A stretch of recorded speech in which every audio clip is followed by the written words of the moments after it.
As far as creating a hole, to me it's the analogy of you put your hand in water, and yeah, you're taking up space, but when you pull it out, it goes back together again. Same way the ionosphere would work. If the hole means that the neutral density has been somewhat modified, then if you want to call that a hole, maybe that's fine. The hole would be at least 30 miles long, half a mile deep, 50 to 60 miles above the Earth. I imagine there are hundreds of satellites that have interactions with the ionosphere. They're all doing their own local modification of the ionosphere. They're all creating their own holes. Satellites, rockets, space shuttle flights, not just HARP, but many technologies out there in space are creating holes in heaven. As to this question of injecting more high-energy particles into the Earth's electrical system, the ionosphere is a dynamic system, ever moving, ever changing. I don't think anyone on this planet really knows the point where enough is enough. This was the planning document that really brought HARP into being, and the absolute requirements ran from 1 gigawatt, which is 1 billion watts, all the way up to 10 billion watts of effective radiated power with a desired level of 100 billion watts. At its biggest size suggested, if you beamed it for an hour and a half, that would equal the energy in a hydrogen bomb. It's just a person's concept of what might possibly be done. Doesn't necessarily mean the government endorsed it or not. What's the power when it pulses? And I can't find that in any of the documents that I've looked at. If you have a very small battery, you can put it in a small pen light and turn it on and have for some time a little bit of light. You can take the exactly same battery and put it in your camera, and when you flash that camera, the light will blind you. The nature of radar and these electromagnetic supplies is they can usually be pulsed. So one very good question for people to ask is, what is the peak power of that antenna when it pulses at its full capability? Pulsing it doesn't matter. To make it bigger, all they'd have to do is add additional elements. In fact, the request for proposal specified a design that could be added onto.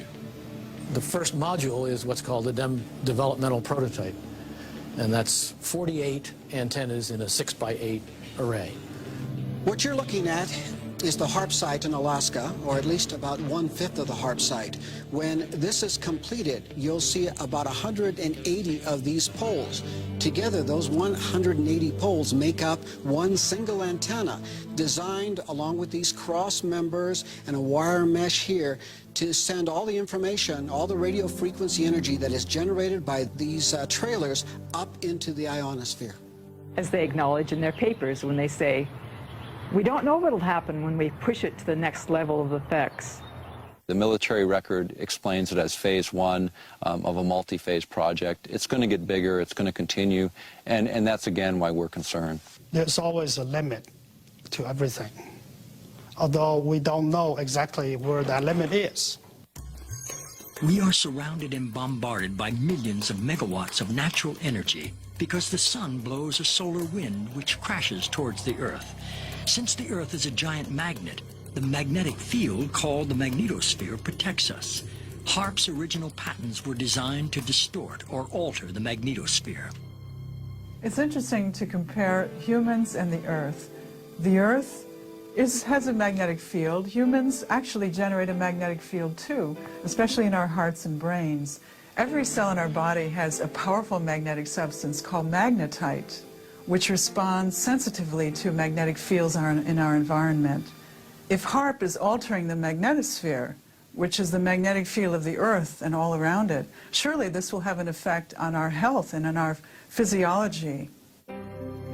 HARP's combined antennae generate a focused billion-watt high-frequency radio beam, which penetrates the lower ionosphere and interacts with the currents of the auroral electrojet. During this modification, this pulsing beam stimulates the ionosphere, creating ELF waves which can move great distances through the lower atmosphere and penetrate into the Earth to find missile silos, underground tunnels, and communicate with hidden submarines. There's a current flowing through here called the auroral electrojet. You deposit energy in there, you're changing the medium, okay, and you're changing the current, and you're generating ELF and VLF waves. In simple terms, the electrojet is a river of electricity high above us. And a paper that I've read recently adds to the indications that they intend to cause it to dip down closer to the Earth so it can be tapped for a huge electrical power generating station, which is insanity because they don't know what they're dealing with. They're dealing with the planet's electrical system. The electrojet affects global weather. Sometimes during a magnetic storm, for instance, it touches the Earth. It can knock out telephone cables and power grids. What HARP is capable of doing is to modify the electrojet. By modifying the electrojet, that current in the ionosphere, it has a capability of generating low-frequency waves. What essentially the system does, it's different, is instead of the radio frequency energy dissipating as it goes up from the antenna array, it's actually focused. And the larger the antenna array, the higher they can focus the energy. And once they get the energy up into the ionosphere, depending on what they want to do, they can create a secondary frequency causing the ionosphere to vibrate, sending that signal back down to the Earth. And what that essentially does is allow them the ability to communicate at very high data rates with submarines, also allows for the possibility of Earth-penetrating tomography, or in the vernacular would be like X-raying the Earth or looking into the Earth several kilometers deep. I heard one of the scientists point out they can make these ELF waves penetrate the Earth and get an image when that comes back. When I did this in '85, that kind of capability did not exist. We, in fact, are doing experiments, or plan to do experiments, to see if we can detect tunnels underground. There is a way of being able to use this type of technology to be able to look for minerals that can be just below the surface of the Earth. Oil, gas, different types of ore. HARP can be used to explore oils or gold mine and the like. Basically because the signal, low-frequency signal, can penetrate deeper into the Earth or the water or the ocean than the high-frequency signal. But this same kind of signals in the same frequency range, can affect human mood. The human brain operates on very low frequencies. For example, when we're thinking, actively, we're generating about 13, 14 cycles per second. When we're meditating, we're generating 8 cycles per second. And when we're asleep, the brain waves are running at about 4 cycles per second. And HARP is capable of generating all of these frequencies. These kinds of signals can control the human brain. And if you can control these frequencies and multiples of these frequencies and various combinations, you can control all kinds of emotions. You can generate happiness, you could generate sadness, you can generate any mood you want. We are immersed in ELF waves. And those, as far as I know, maybe they are affecting us, but but these waves are minuscule compared to those.